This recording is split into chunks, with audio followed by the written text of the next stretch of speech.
Bom, pessoal, bem-vindos a mais uma aula do curso FIC em aproveitamento energético de biogás em estações de tratamento de esgoto. Eu sou o professor Adriano Henrique Ferrarez, docente do Instituto Federal Fluminense. Esse curso ele teve como referência material elaborado pela Oficina de Capacitação na área de aproveitamento energético de biogás em estações de tratamento de esgoto, promovida por Probiogás, Cooperação Alemã, GIZ e Ministério das Cidades.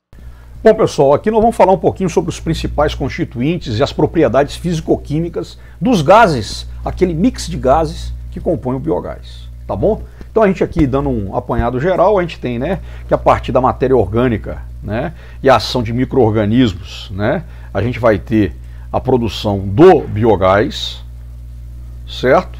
E aí a gente vai ter aqui o lodo, que ainda contém algumas bactérias, biogás, em que a creme de la creme é o metano, e vai ter a produção grande de dióxido de carbono também.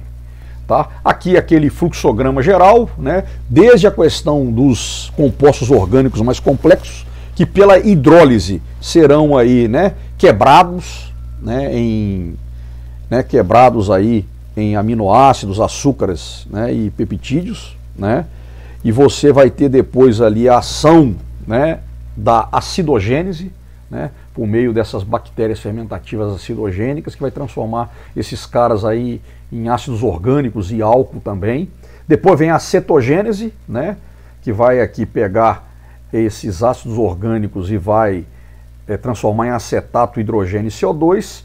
A metanogênese, que vai transformar aí o metano, vai formar metano e CO2. A sulfurogênese, que vai estar gerando aí o ácido sulfídrico ou sulfeto de hidrogênio. Nós já falamos isso aí em aulas anteriores.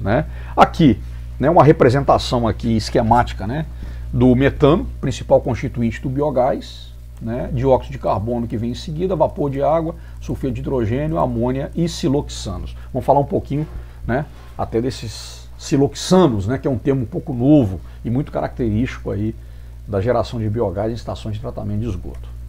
Aqui uma comparação entre o biogás gerado no processo aeróbico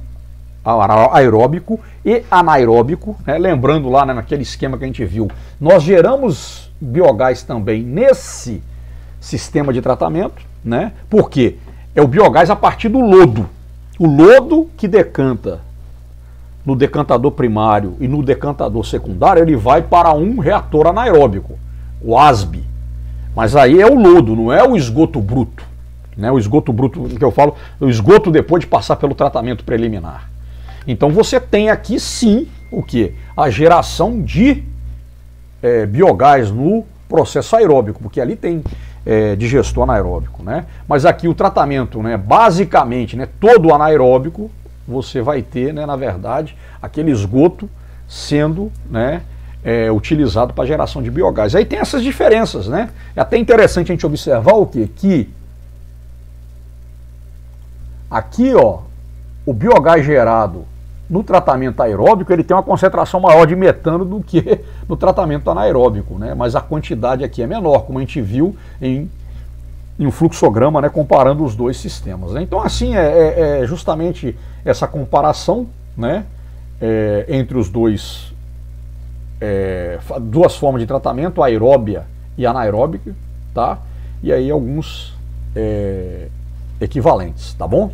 Beleza. Vamos então falar um pouquinho da composição de biogás, Então aqui, em termos de composição típica, do biogás gerado numa ETE, a gente teria o metano uma concentração de 60% a 85%, CO2 de 5% a 15%, e aí entra aqui, pequeniníssima concentração, mas extremamente prejudicial, o sulfeto de hidrogênio, Aqui a gente tem amônia, mas o sulfeto de hidrogênio combinado com o vapor de água vai formar quem? Vai formar o ácido sulfúrico. Vamos falar um pouquinho sobre essa reação daqui a pouco, entendeu? E temos também aqui o siloxano, que é o quê? É a reação entre a sílica e o oxigênio, E vai ter um processo complicado, de abrasão e incrustação ali, principalmente na geração de energia, tá bom? Então aqui a gente tem aqui a diminuição aqui, do CO2, justamente para poder aumentar a concentração de metano no biogás. E aqui você tem que eliminar o H2S, o vapor de água, justamente por quê? Por causa do efeito do gás sulfídrico, né, ou do ácido sulfídrico, que é a corrosão. Tá bom? Né? O metano, né, a creme de la creme do biogás, né, que vai conferir aí o caráter energético, né? E aí você tem a necessidade de reduzir os outros constituintes do biogás para que você possa utilizar ele como fonte de energia.